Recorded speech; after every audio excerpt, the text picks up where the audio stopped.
تهدید میکنن که شرارت خواهند کرد. البته اگر شرارتی انجام بگیره قطعا ضربه متقابل محکم خواهند خورد। বিশ্ব যেন আরেকটি অজানা অন্ধকারের দিকে এগিয়ে যাচ্ছে। মধ্যপ্রাচ্যে যুদ্ধের দামামা বাড়ছে, ইরান ও ইসরায়েলের মধ্যে উত্তেজনা ছুঁয়ে ফেলেছে আগুনের রেখা। এই যুদ্ধ শুধু দুই দেশের নয়, এটি এখন বিশ্ব রাজনীতির হৃৎপিণ্ডও কাঁপিয়ে তুলছে। আর সেই কাঁপন পৌঁছে যেতে পারে আমাদের দেশেও। ইসরায়েল জানিয়েছে যুক্তরাষ্ট্র যুদ্ধক্ষেত্রে প্রবেশ করতে পারে। প্রাক্তন প্রেসিডেন্ট ট্রাম্প বলেছেন ইরানের আকাশে এখন আমেরিকার দখল।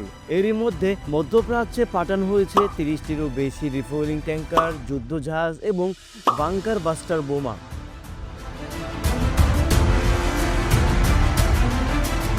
ইরান ও ইসরায়েল দুপক্ষই একে অপরকে হুঁশিয়ার করছে, নাগরিকদের নিরাপদে সরতে বলা হচ্ছে।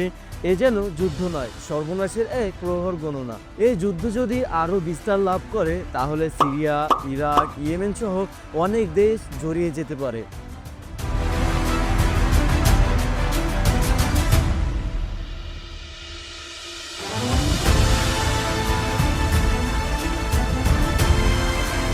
ফারস উপসাগর থেকে তেল সরবরাহ বন্ধ হলে বিশ্বজুড়ে জ্বালানি তেলের দাম বেড়ে যেতে পারে হঠাৎ করেই। এতে বাংলাদেশে দেখা দিতে পারে জ্বালানি সংকট, মূল্যস্ফীতি এবং সাধারণ মানুষের জীবনে নেমে আসতে পারে এক অজানা অস্থিরতা।